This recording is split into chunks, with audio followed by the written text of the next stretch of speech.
Subscribe कीजिए हमारे YouTube channel को और नए वीडियो की अपडेट तुरंत पाने के लिए दबाइए बेल आइकन। नमस्कार दोस्तों, आज हम बात करेंगे फॉलिंग वेज के विषय में। फॉलिंग वेज चार्ट पैटर्न का ही एक रूप है। दोस्तों, falling veg chart pattern chart में नीचे की ओर बढ़ते हुए किले के समान दिखाई देता है, इसलिए इसे फॉलिंग वेज कहते हैं। फॉलिंग वेज चार्ट पैटर्न मंदी के ट्रेंड में आने वाला बुलिश रिवर्सल चार्ट पैटर्न है। मतलब कि बाजार में जो मंदी का ट्रेंड चल रहा है वो अब समाप्त हो चुका है और अब तेजी की शुरुआत होने वाली है। तो चलिए दोस्तों, अब हम समझते हैं कि फॉलिंग वेज चार्ट पैटर्न कैसे बनता है और इसके बनते समय हमें किन किन बातों का ध्यान रखना पड़ता है।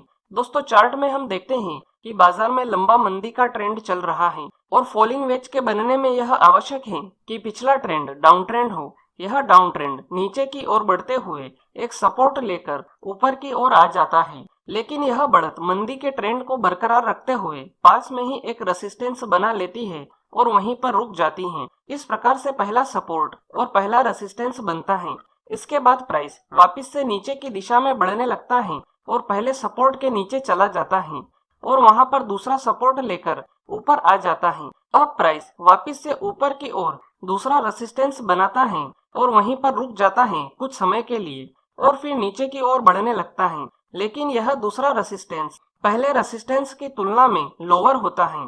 दोस्तों, अब जबकि चार्ट में दो रेसिस्टेंस और दो सपोर्ट तैयार हो चुके हैं, तो अब हमें दोनों रेसिस्टेंस के हाई को टच करते हुए एक ट्रेंड लाइन खींचना होगी। इस ट्रेंड लाइन को रेसिस्टेंस लाइन कहते हैं और इसके बाद दोनों सपोर्ट के लो को टच करते हुए दूसरी ट्रेंड लाइन खींचना होगी। इस ट्रेंड लाइन को सपोर्ट लाइन कहते हैं। फॉलिंग वेज चार्ट पैटर्न में कम से कम दो सपोर्ट और दो रेसिस्टेंस का होना आवश्यक है और अगर दो से ज्यादा हो तो बहुत अच्छी बात होगी। इसमें आप एक बात का ध्यान रखें कि रेसिस्टेंस दर्शाने वाली ट्रेंड लाइन का स्लोप नीचे की ओर अधिक होता है सपोर्ट दर्शाने वाली ट्रेंड लाइन की तुलना में, जिससे कि ये एक पॉइंट पर आकर एक दूसरे को क्रॉसओवर कर सके। इस पैटर्न में ऐसा नहीं होना चाहिए कि दोनों लाइनें एक दूसरे के समानांतर चलती रहें और एक दूसरे को क्रॉसओवर ही नहीं करें। इस स्थिति में इसे सही नहीं माना जाएगा।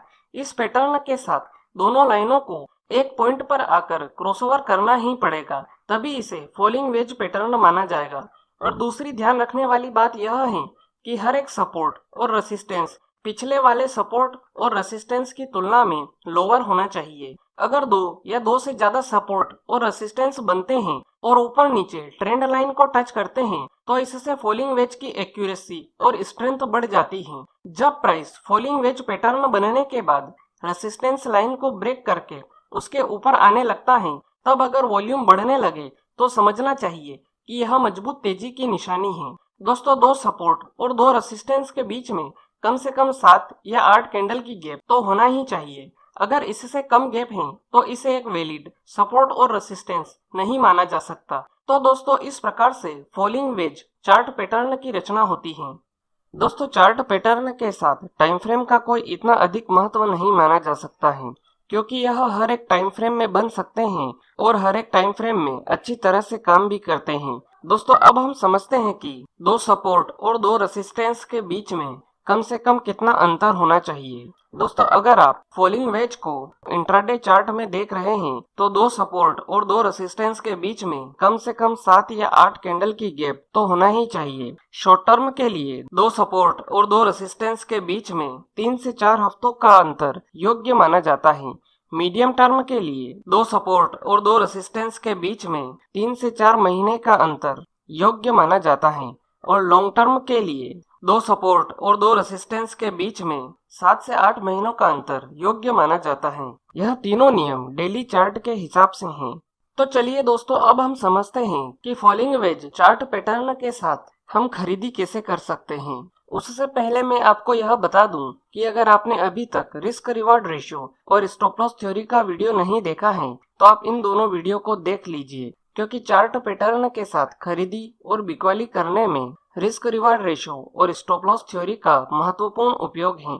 इन दोनों वीडियो की लिंक मैंने इस वीडियो की डिस्क्रिप्शन में डाल रखी है, आप वहां जाकर यह दोनों वीडियो देख सकते हैं। तो चलिए वीडियो में आगे बढ़ते हैं और समझते हैं कि फॉलिंग वेज के साथ हम खरीदारी कैसे कर सकते हैं। दोस्तों, अगर आप चार्ट में फॉलिंग वेज का फॉर्मेशन देख रहे हैं तो आपको इसमें खरीदी करने के लिए सबसे पहले जो दो सपोर्ट हैं उन दोनों सपोर्ट के लो को टच करते हुए एक ट्रेंड लाइन खींचना होगी। इस ट्रेंड लाइन को सपोर्ट लाइन कहते हैं। इसके बाद जो दो रेसिस्टेंस हैं उन दोनों रेसिस्टेंस के हाई को टच करते हुए एक दूसरी ट्रेंड लाइन खींचना होगी।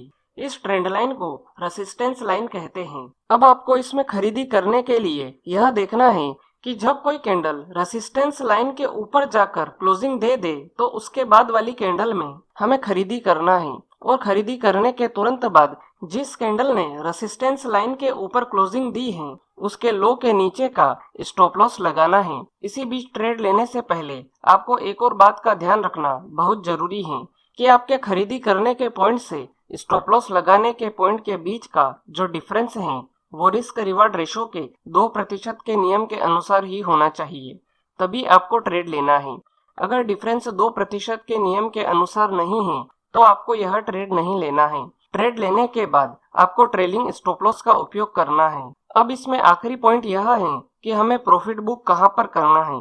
प्रॉफिट बुक करने के लिए आपको यह देखना है कि जहां पर प्राइस पहला सपोर्ट बनाता है इसे हम नाम देते हैं पॉइंट ए, और जहां पर प्राइस पहला रेसिस्टेंस बनाता है इसे हम नाम देते हैं पॉइंट बी। अब पॉइंट ए और पॉइंट बी के बीच का जो डिफरेंस है वो हमारा टारगेट है। जब प्राइस रेसिस्टेंस लाइन के ऊपर चला जाए तब पॉइंट ए और पॉइंट बी के बीच का जो डिफरेंस है वो ऊपर की ओर हमारा टारगेट होगा। जैसे कि पॉइंट ए और पॉइंट बी के बीच का डिफरेंस 10 पॉइंट का है तो हमारा टारगेट रेसिस्टेंस लाइन के ऊपर 10 पॉइंट का होगा, और जब प्राइस 10 पॉइंट के डिफरेंस तक पहुंच जाए तो हमें तुरंत प्रॉफिट बुक करना है। तो दोस्तों इस प्रकार से हम फॉलिंग वेज के साथ खरीदी कर सकते हैं।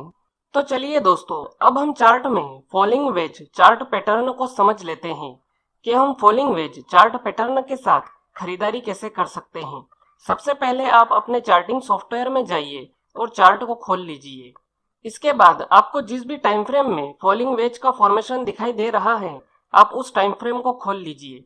जैसा कि मुझे यहाँ पर डेली चार्ट में फॉलिंग वेज का फॉर्मेशन दिखाई दे रहा है तो मैंने यहाँ पर डेली चार्ट की टाइम फ्रेम को खोल रखा है। तो अब हमें यहाँ पर सबसे पहले दोनों रेसिस्टेंस के हाई को टच करते हुए एक ट्रेंड लाइन खींचनी है, और दोनों सपोर्ट के लो को टच करते हुए एक दूसरी ट्रेंड लाइन खींचनी है। तो ये रहा हमारा पहला रेसिस्टेंस और ये रहा हमारा दूसरा रेसिस्टेंस। अब मैं यहाँ से एक ट्रेंड लाइन खींच देता हूँ। ये रहा हमारा पहला सपोर्ट और ये रहा हमारा दूसरा सपोर्ट। अब मैं इन दोनों के लो को टच करते हुए दूसरी ट्रेंड लाइन खींच देता हूँ। तो जैसा कि आप चार्ट में देख सकते हैं अगर मैं इन दोनों लाइनों को आगे बढ़ाता हूँ तो ये एक पॉइंट पर आकर दोनों क्रॉसओवर जरूर करेगी। तो अब हमें इसमें खरीदारी करने के लिए यह देखना है कि जब कोई कैंडल रेसिस्टेंस लाइन के ऊपर क्लोजिंग दे दे तो हमें उसके बाद वाली कैंडल में खरीदारी करना है। तो अब आप यहाँ पर देखिए कि इस वाली कैंडल ने रेसिस्टेंस लाइन के ऊपर क्लोजिंग दी है, तो इसका मतलब ये है कि हमें इस वाली कैंडल में खरीदारी करना है। लेकिन ये वाली कैंडल वापस से रेसिस्टेंस लाइन के नीचे आ चुकी है, इसलिए हम इस वाली कैंडल में खरीदारी नहीं कर सकते हैं। अगर हमने खरीदारी की भी होगी तो भी हमारा स्टॉप लॉस हिट हो जाएगा। तो अब हम यहाँ से आगे बढ़ते हैं और देखते हैं कि इसके बाद ये वाली कैंडल रेसिस्टेंस लाइन के ऊपर जाकर क्लोजिंग दे रही है। इसका मतलब ये है कि हमें इस वाली कैंडल में खरीदारी करना है, और खरीदारी करने के तुरंत बाद जिस कैंडल ने रेसिस्टेंस लाइन के ऊपर क्लोजिंग दी है उसी कैंडल के लो के नीचे का स्टॉप लॉस लगाना है। मतलब कि हमें इस वाली कैंडल के लो के नीचे का स्टॉप लॉस लगाना है। इसी बीच ट्रेड लेने से पहले आपको एक और बात का ध्यान रखना बहुत जरूरी है कि आपके खरीदी करने के पॉइंट से स्टॉप लॉस लगाने के पॉइंट के बीच का जो डिफरेंस है वो आपके लिए रिस्क रिवार्ड रेशो के 2% के नियम के अनुसार ही होना चाहिए, तभी आपको ट्रेड लेना है। ट्रेड लेने के बाद आपको ट्रेलिंग स्टॉप लॉस का उपयोग करना है। अब इसमें आखिरी पॉइंट यह है कि हमें प्रॉफिट बुक कहां पर करना है। तो प्रॉफिट बुक करने के लिए आपको यह देखना है कि जहां पर पहला रेसिस्टेंस है वहां से लेकर जहां पर पहला सपोर्ट है वहां तक हमारा टारगेट होगा। तो ये रहा हमारा पहला रेसिस्टेंस और ये रहा हमारा पहला सपोर्ट। तो रेसिस्टेंस से लगाकर सपोर्ट के बीच का जो डिफरेंस है वो हमारा टारगेट होगा। तो अब आप यहाँ पर देखिए कि इस वाली कैंडल में हमारा टारगेट अचीव हो रहा है। तो हमें इस वाली कैंडल में प्रॉफिट बुक करना है। तो दोस्तों इस प्रकार से हम फॉलिंग वेज के साथ खरीदारी कर सकते हैं। तो दोस्तों यह थी फॉलिंग वेज के विषय में संपूर्ण जानकारी। उम्मीद है आपको यह जानकारी पसंद आई होगी। अगर वीडियो से जुड़ा हुआ कोई भी सवाल आपके दिमाग में है तो आप कमेंट बॉक्स में जाकर पूछ सकते हैं। आज के लिए इतना ही, फिर मिलेंगे। गुड बाय, धन्यवाद।